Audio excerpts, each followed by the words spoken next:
This is from Andy Cabasso, and it's automating your cold outreach sales process with no code. And, as a reminder, all of these talks focus on B2B SaaS use of no code. And so Andy is the co-founder of Postaga, which is a SaaS company funded by Tiny Seed. He's actually in Tiny Seed batch 3. Andy is a digital marketer, a speaker, and a lawyer. He is the I knew that, but I always chuckle when I see that. He's the co-founder of Postaga, an all-in-one platform for link building and email outreach. Prior to Postaga, he started, grew, and successfully sold a digital marketing agency. And so he's going to be talking about cold outreach, obviously cold outreach for sales, but also, and I don't know if his talk's going to cover this, and a lot of the stuff that their tool does is, you can do cold outreach to get on podcasts, do a podcast tour, or cold outreach for other purposes, not just sales. So, getting press coverage. Here's the list. Reach new potential customers, get press coverage for your SaaS, build links, grow traffic for your website. And he's going to share different tools he uses for prospecting, sending out cold emails, and LinkedIn messages, and how he manages that entire process. So let's give a warm MicroConf welcome to Mr. Andy Cabasso. Hey, how's it going? Cue the applause. So, if you were in person, we'd all be clapping, but okay. It's we're in remote. So with that, sir, I'm gonna dip backstage and I'm gonna let you take it away. All right. Thanks so much, Rob. Thanks. Hey, everybody. Thanks for joining today. I'm excited to share with you basically all my tools and processes that I use for no code outreach, for email, for LinkedIn outreach. And I'm not going to just be sharing about sales. I'm also going to be sharing what I'm doing for outreach for a few other things as well, like PR and link building as well. So real quick, Rob did a great intro for me. My name's Andy Cabasso. I'm a co-founder at Postaga with the spring 2021 Tiny Seed batch. And before I founded Postaga, I started an agency that grew and sold and was acquired. So today I'm going to be talking about a few different things, and I wanted to kind of break down what you should all be expecting. So first, I'm going to talk about what our workflow is like when we're doing outreach, so that we can all be on the same page and you kind of see where we're going with this. I'm also going to be sharing some of the tools that we're using when we're doing this. And I'm also going to share a cheat sheet at the end, so you don't need to make sure you write all of it down as soon as you see that slide. I'm going to talk about prospecting and different methods that I'm using for prospecting. I'm going to be talking about outreach via email as well as LinkedIn. And then what do we do after we're doing our outreach and people are responding to us? How do we keep track of that? And I've got a few no-code solutions for that as well. I also want to share kind of some tips and best practices from the trenches. And then at the end, we'll do a Q&A. So a bit about the outreach workflow. And so when I'm doing cold outreach, there's basically a few steps to the process. The first is prospecting. I need to find people that I want to connect with. And whether it's sales or PR or link building, I need to find people that are relevant to what my goal is. So if I'm looking for sales, I need to find potential customers. If I'm looking for link building, I need to find websites that are relevant to mine, relevant to my pitch. And if it's PR, I want to look for podcasters and journalists that are covering topics that my ideal audience is interested in. After that, there is the outreach itself. Once we've got our prospects, we need to connect with them either via email or LinkedIn, and I'll share both tools I'm using for that, as well as the close. So after someone responds to you, and if you're sending a lot of outreach, especially if you're doing sales outreach, some teams are doing thousands of emails a week or even a day for really high volume stuff, and you need a way to manage all of that. So this next slide is all about the tools I use, and I'm going to be the ones that are bolded here are the ones that I am going to be showing examples of, and I'm going to repeat this slide at the very end, so you don't need to furiously write down all of these. I have different tools that I'm using for prospecting, from scrapers to directories, SEO tools and other platforms, tools that I'm using for email outreach and LinkedIn outreach, as well as integrations and automations that I'm using for managing my conversations in my preferred CRM.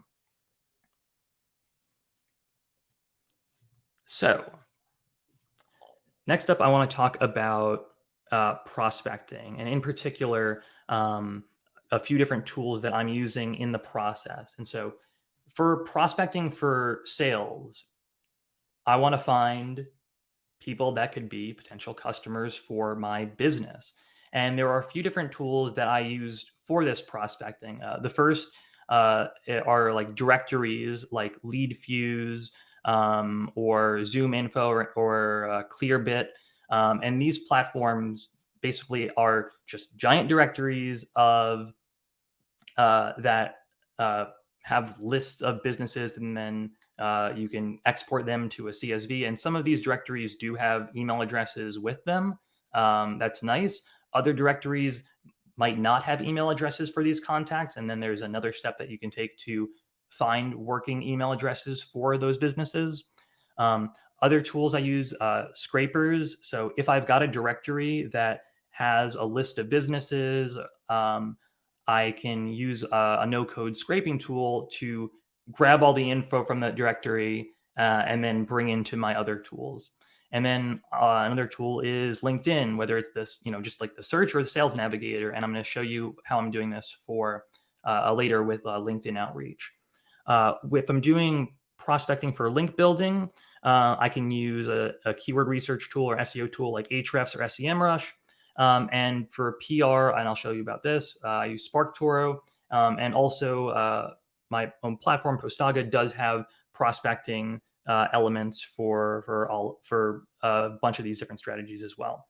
So next up, I want to show you some examples of how I'm prospecting for things like sales.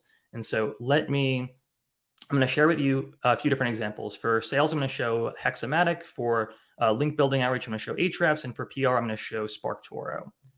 So let's just take a look now at how I'm going to find a particular type of business. And so let's say I want to prospect marketing agencies. And so if I do like a Google search, for example, for marketing agencies, I can get a bunch of results here in Google, but there are some directory sites like Clutch, for example, is a good one, that has a list here of 37,000 SEO agencies.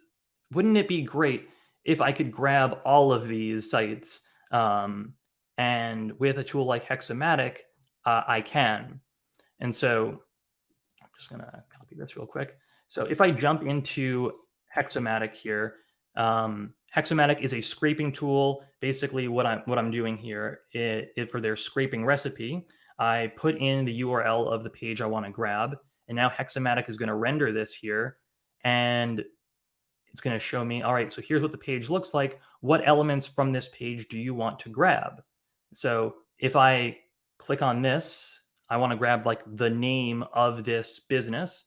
I'm going to select not just this one, but all of the items on the page that match this like div or a section. And so that grabs for me all of these elements that are similar. And so those are all business names. So now I've got the names of all of the businesses on this page.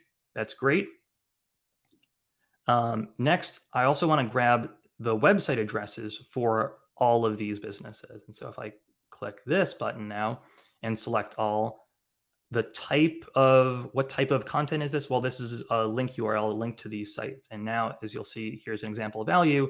I've got this business's website address. And so it's going to repeat that for all of these now on this. So with this action here, I can grab all of the business names and grab all of their website URLs.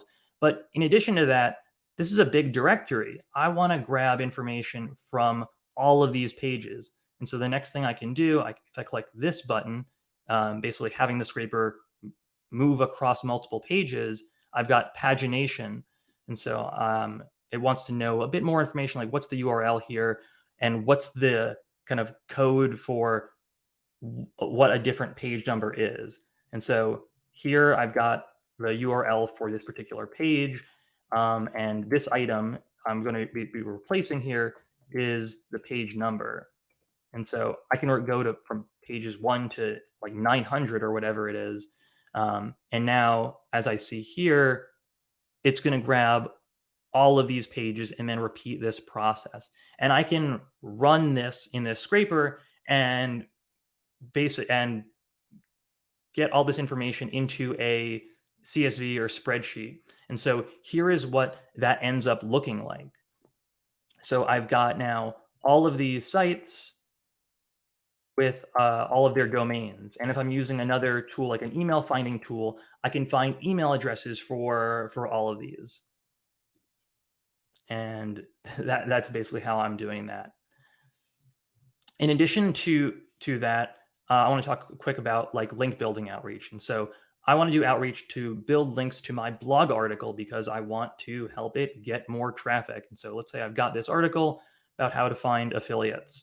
If I go into a tool like Ahrefs here, and I search for a particular keyword in this keyword explorer, and so I'm saying find affiliates, it will then give me information about the keyword itself, relevant keywords, but it'll also tell me who are the top ranking articles on this term and who is linking to them. Now, this in particular is interesting to me. Now, there are a lot of different link building tactics and strategies out there, but this one that I'm kind of going to show you right here is called the skyscraper technique.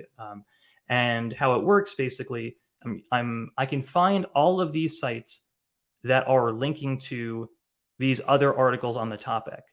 And since I know that they're linking to this other article, I'm going to want to reach out to them to say, hey, I saw that you've got this article which mentions how to find affiliates.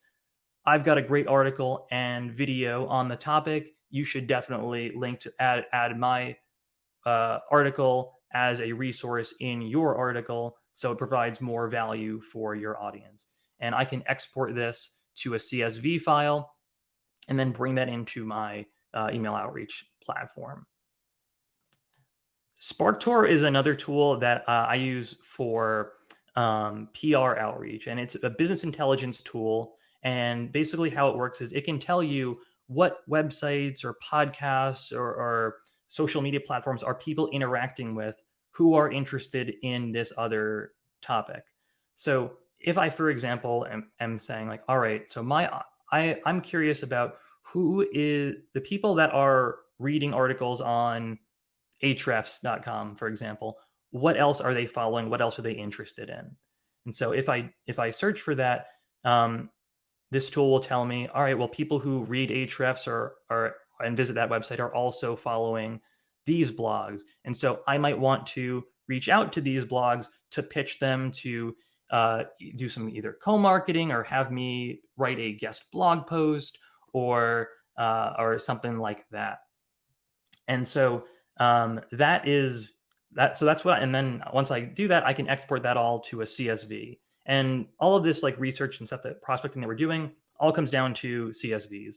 So next up, I want to talk about the next stage in the process, which is email outreach. And so we've done our prospecting now. We know what websites and businesses we want to connect with.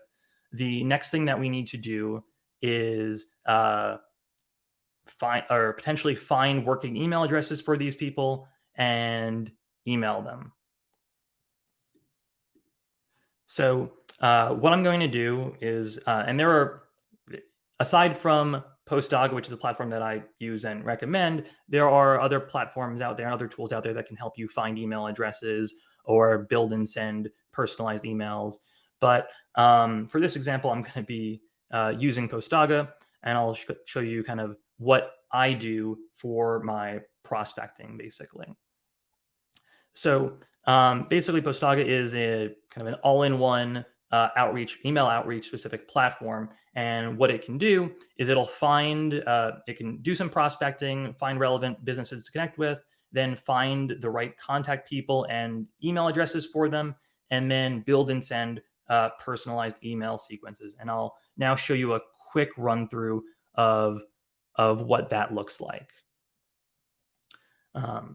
So I'm gonna just quickly jump into my Postaga account, and I'm gonna just show you kind of like a quick campaign that I've created. And so I'm importing a CSV from my prospecting, and from that CSV, Postaga will find contact people for these different websites, and it does this automatically. It's trying to find who's the most relevant person, and you can do this manually. It's a pain and takes a lot of time, but our tool also will automatically try and find those people through an integration we have here with LinkedIn.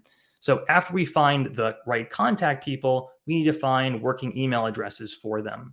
And so next up, Postaga will find working email addresses for these people, making sure that these email addresses are validated. So when we email them, we know that those emails won't bounce. That's very important. There are some tools out there that'll find you email addresses or it's like a directory of email addresses, but there's no guarantee that those email addresses are validated. And if they're not, and you have too many emails that bounce because those aren't real working email addresses, you can get into trouble with your sending domain, where your emails can end up in spam folders. So next up, what I'm doing in my process, I've got an email sequence that I'm going to be sending to these contacts, and automatically the platform will personalize these emails for each of these contacts. And this is a template that I've been using. And so I might reach out to these different agencies, pitching them to check out my software. Basically now I can see like all of these emails are personalized for every one of these contacts, and that saves me a ton of time from having to do that manually myself. It just automatically personalizes these for these contacts. And if I want, I can spend time in personalizing these emails further.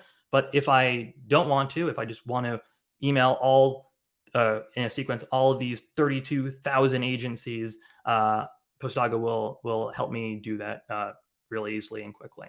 So that's a quick run through of what I do for email outreach. The next thing I want to talk about is LinkedIn outreach. Now, with LinkedIn outreach, basically what I'm going to be doing is I want to use a tool that can help me find people that are relevant for me to connect with, and then build a sequence of connecting with these people and then messaging them. And there are two different tools that are popular for this, or there are a lot of tools that do stuff like this. One of them is called Octopus. The other is called Prospectin. And I'm going to be using Prospectin as the example here. And so with Prospectin, what I'm doing is I can build basically a scenario, a sequence where multiple steps happen. So for example, step one being I'm going to view someone's profile. Step two being the next day, I reach out to them to connect, and I've got a message that's somewhat personalized for them. And then if they connect with me, then they're going to get a follow-up message saying like, thanks for connecting. I wanted to share with you this. And so like tools like this can help with that. And you can like build your own scenario, like your workflow of whatever you want it to be. And so it could be something like, if you really want to play the long game, day one, I'm going to view their profile. And so if they're checking their LinkedIn, they might get a notification, your profile has been viewed by this person. On day two, I follow this person. And day three, I connect with this person. And you can do it however you like, whatever you want in your process. But we also need to not just build this workflow, but find people on LinkedIn and add them to our workflow. And so how we do that is I'm going to go in LinkedIn and I'm going to do a search here for the type of business that I want to connect with. And let's say I want to reach out to lawyers. Prospectin and Octopus also, they have Chrome extensions and Chrome tools. And how it works, it looks like it's not showing on this screen share, but basically if I click on this prospecting tool here, I can import all of the contacts from this search into my prospecting CRM and then add them to a sequence. And so then it'll happen automatically. And that's how I can easily and quickly find a bunch of relevant businesses or people in certain job roles, however I want to break that down and reach out to them. And so prospecting is really easy. Octopus CRM is also a good option as well. And next up, I want to show a little bit about CRM and email automation. So for my CRM, so let's say you get replies to your outreach emails. You can generally either manage them all in your outreach software, or if you have another CRM that you're using for sales, like Pipedrive or Salesforce, you might want to bring these cold outreach leads to your CRM.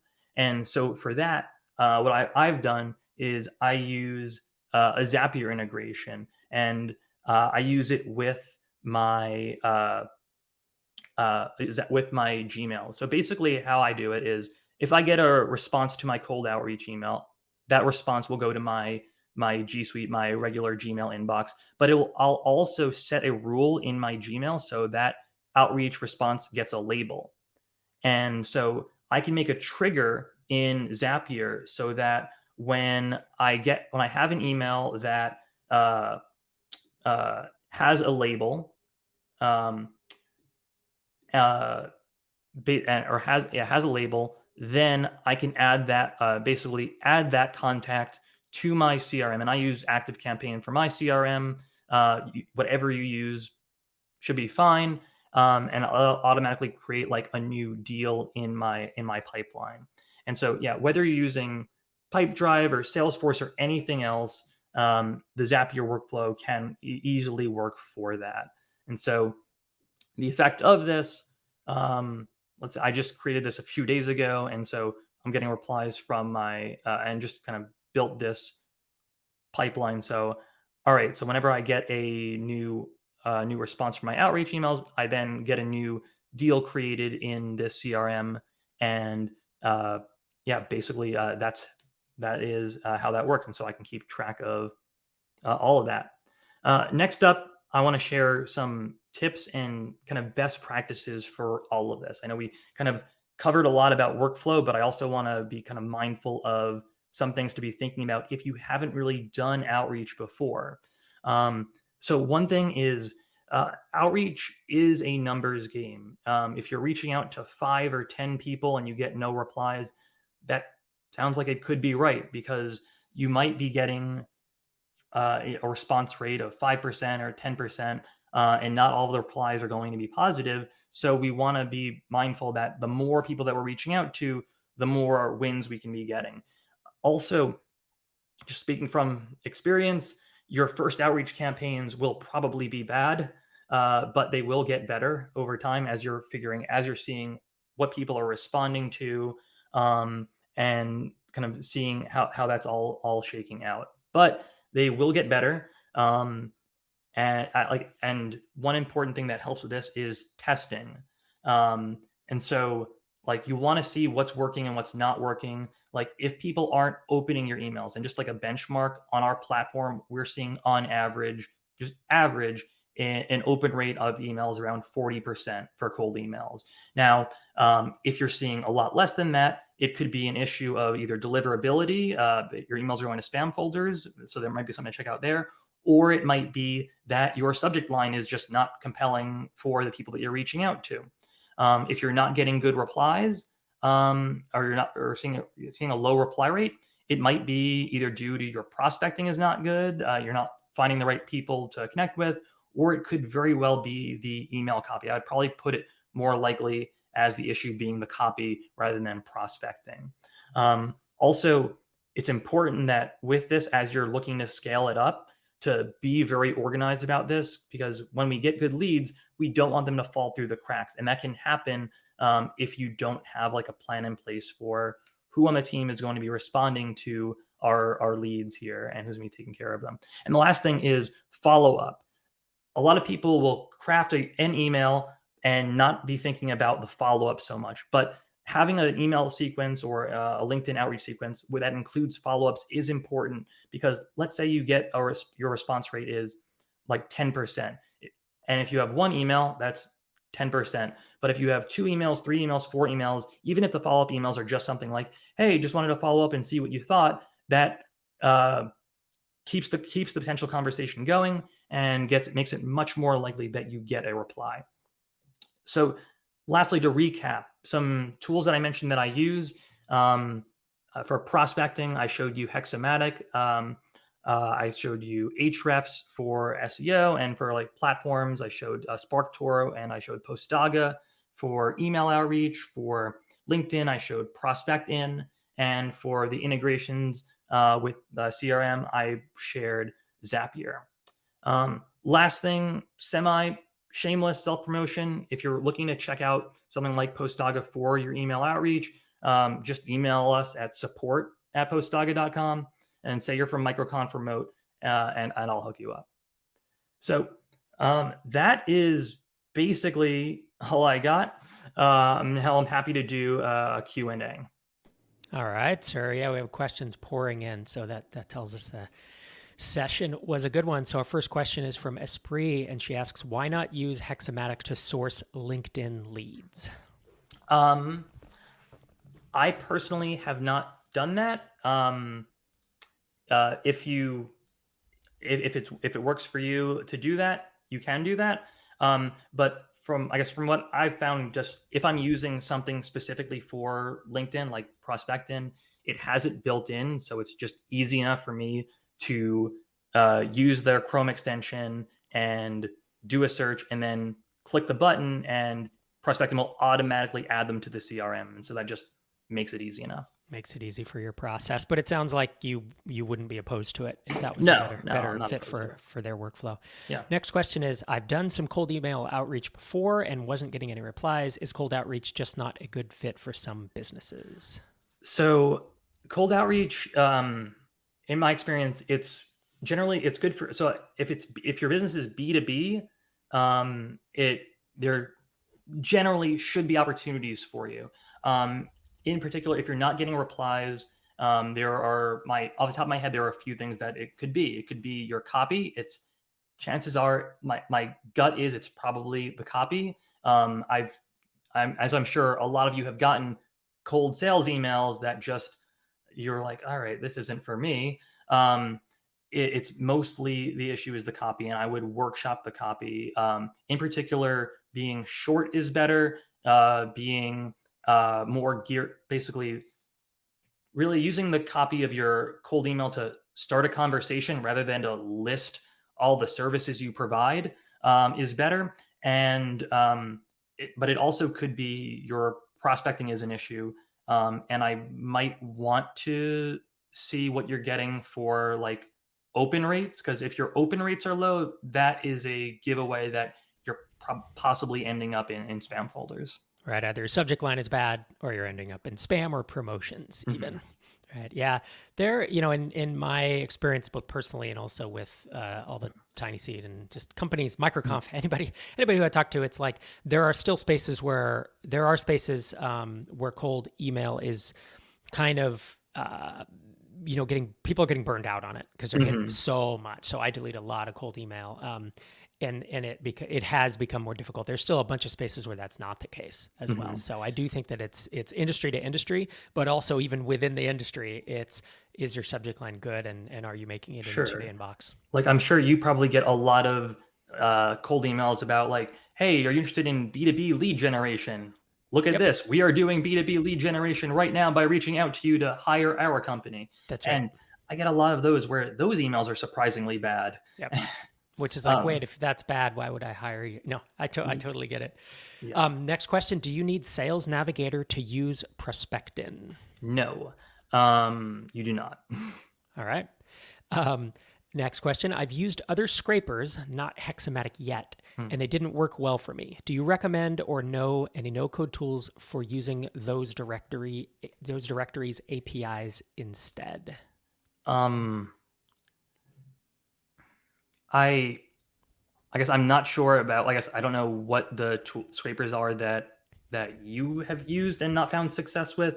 I've tried a few different ones, in particular, like ones that are on like the AppSumo marketplace. Like I grabbed Texile and Hexamatic I got from AppSumo. There was another one that I tried a while ago, like Connected. Actually, no, that wasn't a scraper, but yeah, it's been for me hit or miss with different scraping tools. Hexamatic I like a lot, and that's why it's the one that I showed in particular, just because I found it was the easiest and it just grabbed the information that I was looking for. But yeah, I definitely had frustration with some other scraping tools because I'm not a coder.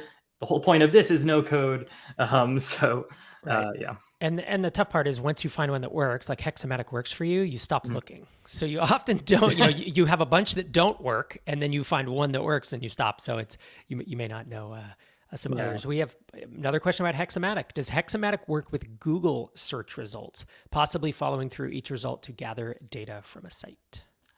I haven't used it for that.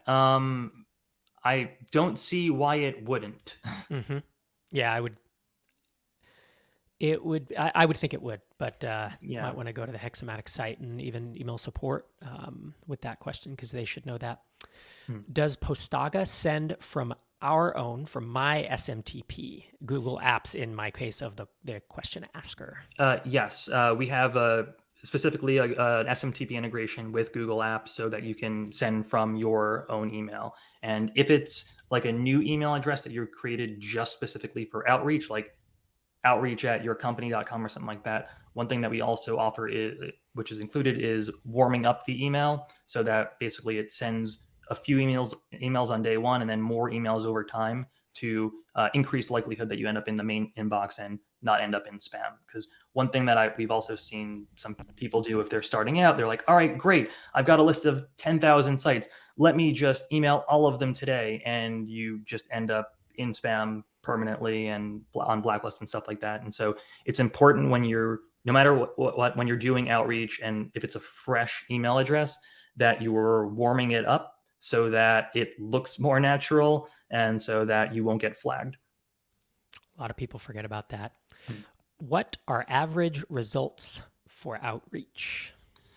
Average results, it very much depends on, it depends on a lot. It depends on what you're looking to do. If you're looking for sales, you might see results of like 2 to 5%.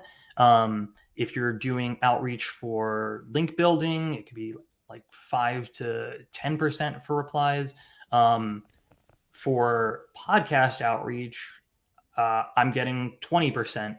And so like it can, it varies wildly different. But I would say if you're talking about sales, I would be kind of like what I'd be shooting for, like baseline would be 5% in terms of replies. What are some examples of subject lines that work well? Putting you on the spot here. So sure. A general subject line that works well: question followed by question mark. That's the subject line.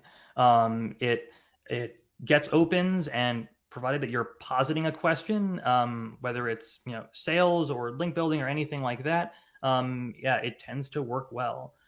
If it's sales, also one thing I like is like for insert company name question mark, or company name with those little like brackets or less than minus than, and my company name question mark, something like that, like suggesting a partnership or something like that. That also I found works pretty well. Yeah, so there's some personalization, sometimes a question mark. Yeah. The questions, I have found that the questions need to be on point, because I get ones with questions like, need more B2B SaaS leads, question mark. And my answer is no, I guess I don't. It's like you're not targeting me well, versus if they, I don't know. Well, you can imagine for me, it's like want more YouTube visitors or conference attendee or something. At least I'd be like, all right, I'm going to see which I would at least click through and be like, what is this person selling? Last question, sir, and then we're going to wrap. How do I pitch to potential customers without it coming off as spammy? Great question. So I guess kind of the first thing I would do is, well, one, you want to make sure that you've done your research and you've done your prospecting right. And so that you know, like, so that your audience, you're like, all right, I know what industry this person's in, what space they're in. And so I can have a pitch that's somewhat tailored to them. I'm sure you see, like, there are a lot of like cold sales pitches that are just like I mentioned before, just here are our services. Let us know if you need them. And that's just not really engaging and not really going to instill any confidence. And so typically I like to keep my sales emails, I try to keep them relatively short. But an example of something I do would be like, hey, insert person's first name. Andy from Postaga here. I saw that you're in this space and wanted to see if you have this particular problem. Like, are you having are you having trouble with this specific, like a very specific problem that I would think might be an issue for people in this particular segment? And then if so, I might be able to help. Insert line about like my company does this.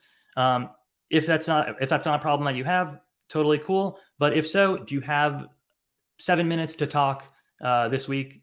Let me know. And so I'm not selling them on the entirety of my business in this one email, because really my goal for the email is to start a conversation. If I pique their curiosity and it's something that they're looking for, they will respond. But if I'm spending my time in the email just going through listing out my services, that my eyes are, as a recipient, are just going to glaze over and like, no, I've seen this before, and it doesn't seem like it's coming from a human being; it's coming from a robot. And so if you write like humans write emails, you'll have much better luck. And really, like, we're just looking to start a conversation. If they reply, that's when you can share more salesy information or schedule a call to potentially sell them on your product. But that's like, if the goal here is to get them on a sales call, just having a single email that's like, here are the things that we can provide. Here is a schedule. Here's my calendar link. That's not how people interact with emails. With humans. Yeah, because email is a human to human endeavor. Yeah. Andy Cabasso, thank you so much for joining us today.